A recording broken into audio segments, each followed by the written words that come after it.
친구들 반갑습니다. 오늘은 여러분과 다문화, 즉 다양한 문화에서 발생하는 갈등과 원인, 그리고 어떻게 해결할 것인지 해결 방안에 대해서 함께 학습해 보려 합니다. 자, 이 대단원의 성취 기준은 보편 규범, 문화의 다양성의 관계를 이해하고 이를 바탕으로 문화적 차이와 다름을 존중하는 다양성을 긍정하는 자세. 자, 이것을 우리는 다원주의적 자세라고 부르겠습니다. 즉, 이번 단원의 성취 기준으로서 보편 규범에 대한 이해를 바탕으로 문화의 다양성을 이해하고 존중하는 다원주의적 자세를 갖는 것을 목적으로 하겠습니다. 자, 페이지를 넘겨서 여러분 교과서 199페이지인 첫 번째 소단원인 우리 안에 있는 다문화의 모습에 대해서 이야기해 보려 합니다. 이 첫 번째 단원의 첫 번째 학습 목표는 일상생활 속 경험할 수 있는 다문화의 모습에 대해서 여러분이 이야기해 보는 것. 두 번째는 다문화 사회로의 변화 원인에 대해서 이야기해 보도록 하겠습니다. 자, 우리 사회는 이미 다문화 사회로 가고 있고 다문화 사회가 되었다고 볼 수 있습니다. 자, 일상생활 속에서 접할 수 있는 다문화의 모습에 대해서 먼저 이야기해 보면 우리가 접할 수 있는 다문화의 모습은 매우 쉽게 만날 수 있죠. 아래 그림 속에 하루 일과를 통해서 보게 되면 하숙집 앙리씨에 대한 이야기가 나와 있습니다. 또한 일자리를 찾아온 바투씨 이야기도 나와 있고요. 그리고 북한에서 온 리영숙 친구 이야기, 그리고 베트남 쌀국수 사장님 베트남 아저씨 이야기, 그리고 어머니가 중국인이신 우리 이야기, 이렇게 있습니다. 이미 우리가 즐기는 특히나 다양한 음식 문화에는 이것저것 많은 다문화들이 섞여져 있죠. 다른 문화에서 들어온 경우가 꽤 있는데요. 순대는 몽골에서 유래했고 매운 양념에 빠지지 않는 고춧가루는 라틴 아메리카 원산지로 16세기 포르투갈을 통해 일본에 전해진 것으로 우리나라가 임진왜란 때 전파된 것으로 아마 역사학자들이 주장하고 있습니다. 최근 들어 우리나라가 자주 접하는 피자, 햄버거 등도 각각 이탈리아, 미국에서 유래한 것이죠. 반면에 K문화라고 해서 우리나라 문화들도 여러 세계의 지구촌에 퍼지고 있습니다. 자, 그렇다면 선생님이 이야기하는 다문화의 의미, 다문화란 대체 무엇일까요? 다문화란 사회도 각 사회가 처한 자연환경과 역사적 배경, 종교적 특성에 따라 서로 다른 언어, 의식주 생활과 예절, 제도와 법률 등이 발전되었으므로 문화적 배경이 서로 다른 사람들이 어울려 사는 사회를 다문화 사회라고 합니다. 다시 한번요. 다문화란 문화적 배경이 서로 다른 사람들이 함께 어울려 사는 사회를 의미합니다. 그렇게 보면은 우리나라도 이미 다문화 사회가 이루어졌다고 볼 수 있겠죠. 자, 먼저 다문화 사회에 들어온 변화, 원인을 찾아보면 첫 번째로는 교통과 통신의 발달, 그리고 국가 사이의 이동이 자유로워진 점을 들 수 있습니다. 이미 여러분 SNS로 미국에 있는 친구, 유럽에 있는 친구 소통할 수 있게 되어 있고, 이는 우리나라뿐만 아니고 대부분의 지구촌 사람들이 모두 이런 상황을 겪고 있습니다. 자, 두 번째로는 국제 결혼이 많아졌기 때문입니다. 국제 결혼은 이제 더 이상 흔치 않은 일이 아닙니다. 희귀하거나 이런 일이 아니어서 우리 주변에도 배우자의 국제 결혼에 대해서 이제는 보편적으로 이루어졌다고 볼 수 있습니다. 세 번째는 국내에 머무는 외국인들이 늘어나고 있기 때문입니다. 우리 다양한 분야에서 우리 외국분들의 노동자가 오셔서 같이 우리나라를 위해서 힘써주고 계시죠. 또한 우리나라 문화가 발전하면서 K-팝 등의 영향으로 우리나라 문화를 배우기 위해 오는 외국인 유학생들이 매우 늘어나고 있습니다. 그래서 국내 체류 중인 외국인들이 늘어나기 때문에 다문화 발달이 되고 있습니다. 자, 네 번째로는 우리나라에 귀화하는 사람들이 늘어나고 있습니다. 북한, 중국, 러시아 등등 우리 주변 나라뿐만 아니고 해외에 이주했던 사람들, 운동선수들, 다양한 이유로 우리나라 국적을 취득하고 있습니다. 자, 밑에 자료 더하기를 보시면은 우리나라 체류 외국인 수가 2015년도까지 점점점 늘어나는 상향을 볼 수 있죠. 자, 지금 현재도 계속 늘어나고 있는 추세입니다. 자, 이렇듯 우리나라는 이미 다문화 사회에 왔고, 그럼 이 다문화 사회에서 중요한 것은 우리의 태도입니다. 자, 이번에 소단원, 이 소단원의 별표를 하나 쳐주시고, 이 소단원이 우리 배우는 대단원의 핵심이 될 수 있겠습니다. 자, 이 소단원에선 새로 배우는 특징이죠. 자문화 중심주의, 문화 사대주의, 문화 상대주의와 문화 다원주의에 대한 학습을 하고 여러분들이 스스로 이해해야 합니다. 또한 자문화와 타문화를 객관적으로 보는 시각, 그 다음 타문화를 열린 자세로 바라볼 수 있는 시각을 길러야 합니다.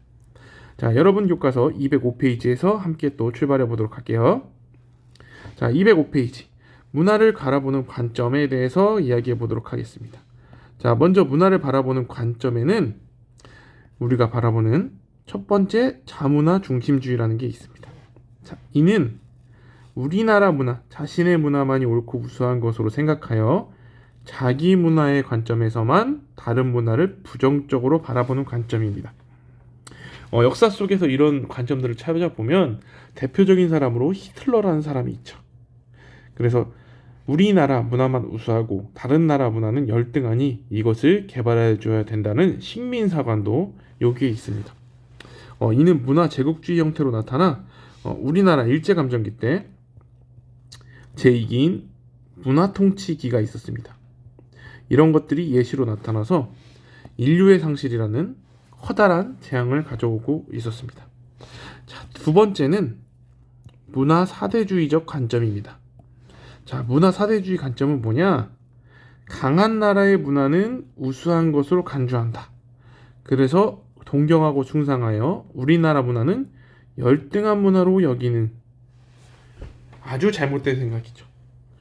이미 옛날에 우리나라도 이런 적이 있었습니다. 뭐 미국 게 좋아, 아니야 일본 게 좋아, 중국 게 좋아 하면서 스스로의 정체성을 부인하고 우리나라를 얕잡아보는 생각들이 있었는데 이런 문화들은 많이 개선되었습니다. 세 번째, 극단적인 문화 상대주의가 있습니다.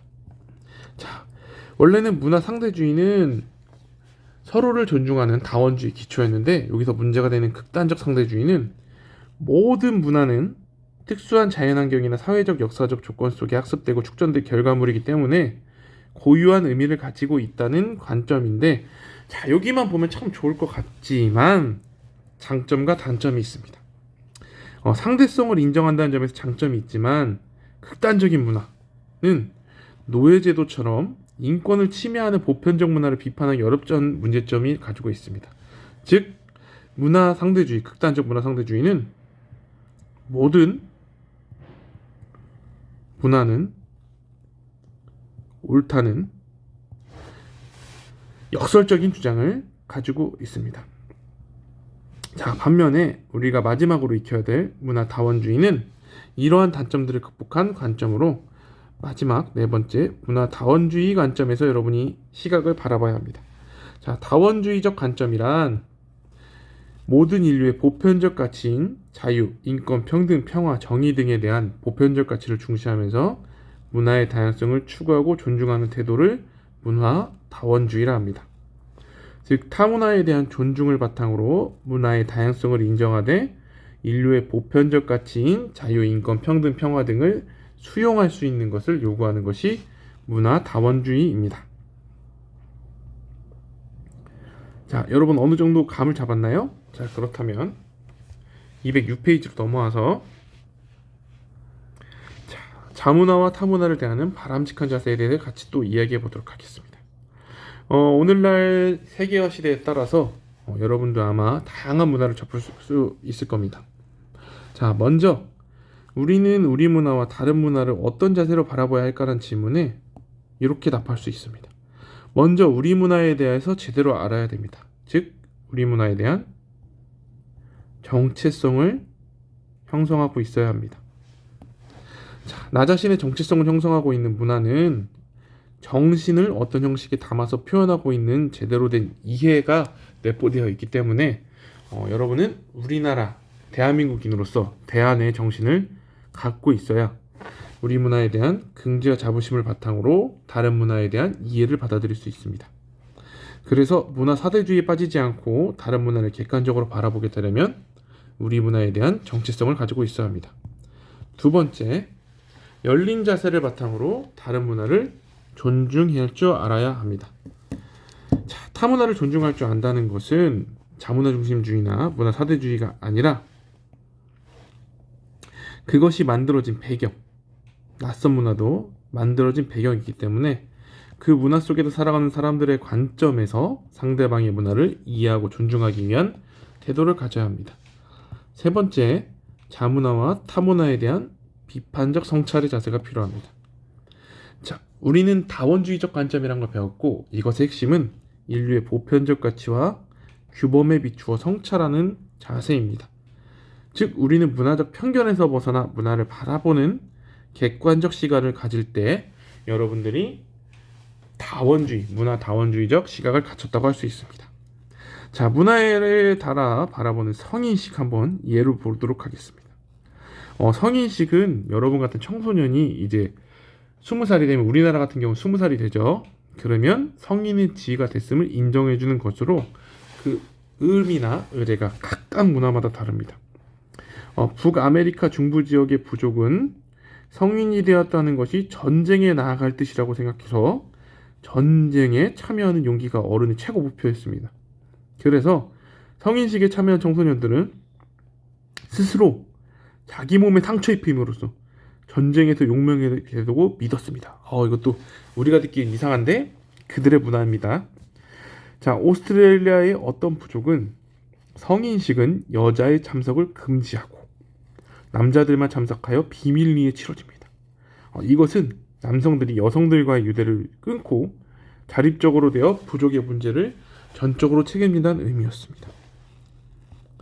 자, 반면에 캐나다의 브리티시 컬럼비아 지역의 부족 사회는 성인식은 사회생활에 필요한 활동을 준비하고 훈련을 시키는데 여자들도 남자들과 똑같이 참여했습니다.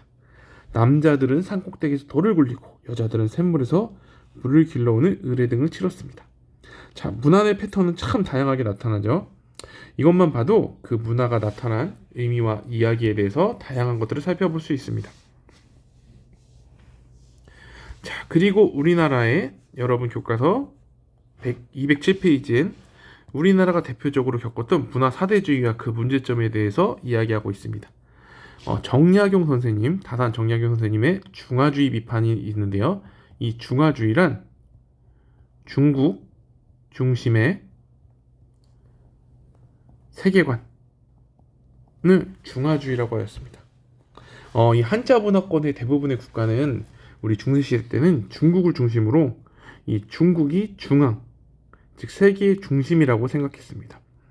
자, 이런 것을 벗어나서 우리나라가 주체성을 가져야 한다고 주장했던 것이 정약용 선생님의 이야기셨습니다. 자, 이건 여러분이 한번 읽어보면 좋을 것 같고요. 자, 208페이지. 자, 여러분 힘내서 쫓아오고 있죠? 어느덧 다 오고 있습니다. 자, 다문화 사회의 갈등을 해결하려면 어떻게 해결해야 할까요? 자, 마지막 단원입니다. 자, 요 세 번째 소단원에선 첫 번째, 다문화 사회에서 발생하는 문제가 무엇인지 한번 찾아보는 것. 두 번째는 건강한 다문화 사회를 만들기 위한 의지를 여러분들이 갖는 것을 목적으로 합니다. 자, 넘겨서요. 자, 다문화 사회에 발생하는 다양한 문제들에서 한번 보도록 하겠습니다. 자, 다문화 사회의 변화는 긍정적인 면과 부정적인 면을 동시에 가지고 있습니다. 우리 사회는 다문화 사회로 빠르게 변하고 있는데 과연 시민의식도 그렇게 성숙하고 있을까요?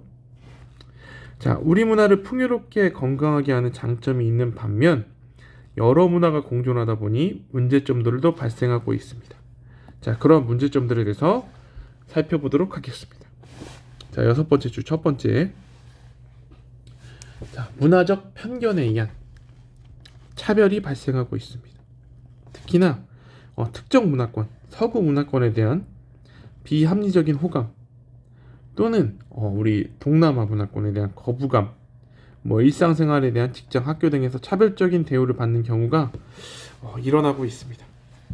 이 문화적 편견에 의한 차별은 집단 사이의 갈등을 유발하여 사회 통합을 어렵게 할 수 있기 때문에 여러분들이 주의해야 될 태도, 비판적으로 바라봐야 할 태도입니다.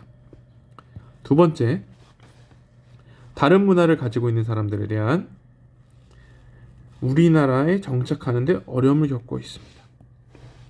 자, 언어와 예절, 법과 제도 등이 다른 정착하는 데 이유로 매우 적응하는 게 쉬운 게 아닙니다. 특히 이 다문화 가정의 상당수가 우리나라 사회의 중간 이하의 소득에 머물고 있는 경제적 어려움을 겪고 있는데요. 이는 언어 문화적으로 적응하고 취직하고 살아가기 힘든 어려움을 겪고 있는 점을 이야기해 보아야 합니다. 세 번째, 다문화 가정의 경우 자녀들의 양육과 교육에 어려움을 겪고 있는데요. 이는 다문화의 경우 부모님 중에 한쪽이 한국어에 능통하지 않으면 언어의 소통이 원활하지 않을 뿐만 아니라 사회제도나 시설 등에 관한 정보에 접근하는 것도 쉽지 않아서 양육과 교육에 매우 어려움을 겪기도 합니다. 자, 여기서 지금 한 장을 더 넘겼네요. 여러분이 210페이지 보면은 두 가지 모델을 알고 있을 수 있습니다. 이 다문화 사회에서 문화를 어떻게 흡수할 거에 대한 두 가지 모델이 대표적인 게 있는데요. 동화 모델과 샐러드불 모델이 있습니다. 여러 문화들 사이에서 동화 모델이라 함은 소수자 문화가 다수자 문화에 흡수되어 동화되는 것입니다. 즉 적은 사람들의 문화가 다수의 문화에 절로 녹아들어서 우리 하나의 문화로 녹아들어서 나타나는 것을 의미하는데요.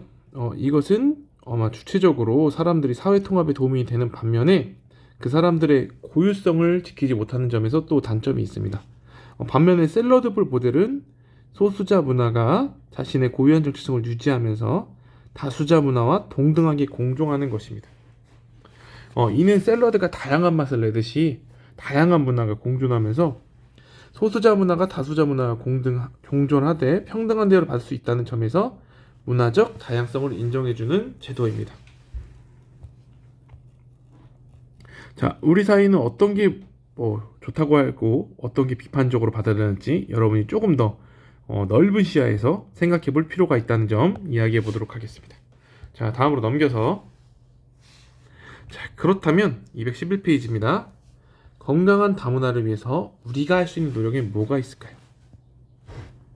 자, 첫 번째, 다른 문화에 대한 편견을 없애는 관점입니다. 경제적으로 발전한 서구의 문화를 무조건적으로 따른다는 것보다 우리 하나의 보편적 기준을 가지고 문화의 가치를 평가하고 문화적 편견일 뿐인 것을 벗어내고 문화가 모든 면에서 우수하다는 맹목적인 잘못된 믿음을 벗어나서 아까 배웠죠? 문화 다원주의 관점에서 다양한 시각을 갖는 것이 중요합니다. 자, 두 번째, 다른 문화에 대해서 이해하고 공감하기 위한 노력이 필요합니다. 낯선 문화에 대한 이해와 탐구를 바탕으로 그 문화가 담겨진 배경, 그 문화의 입장과 그 문화가 만들어진 사회 역사적 배경을 이해한다면 그 문화의 정신을 이해하고 서로 존중하는 태도를 가질 수 있을 거라 믿습니다. 자, 세 번째, 다양한 문화를 인정하고 존중하는 자세를 가져야 합니다. 다른 문화에 대해서 공감할 수 없을지라도 그 문화가 인류의 보편적 가치에 어긋나지 않다면 다양한 삶의 방식 중 하나로 인정하고 존중해 주어야 합니다. 자, 마지막 네 번째입니다. 다양한 문화를 가진 사람이 평화적으로 공존하도록 제도를 보완해야 합니다. 사회적 차별을 극복하고 다문화 사회가 정착하기 위해서는 다문화 가족 지원법 등과 같은 법적 제도와 지원이 함께 이루어져야만 우리 사회가 성장할 수 있을 것이라 기대됩니다. 자, 여러분은 여기서 보고 이제 다양한 문화에 대한 이해를 한번 해보았습니다. 선생님과 지금 하고 있는 프로젝트 수업 작가 되기를 넘어서면 선생님과 함께 우리 다양한 문화에 대해 탐구하는 시간을 또 가져보도록 하겠습니다. 자, 214페이지는 단원 갈무리 페이지를 여러분이 한번 풀어보고 다음 시간에 선생님이 형성평가를 통해서 여러분을 만나도록 하겠습니다. 여러분 오늘 시간도 수고 많았고 여러분들이 우리 사회의 미래입니다. 자, 다음 시간 보도록 하겠습니다.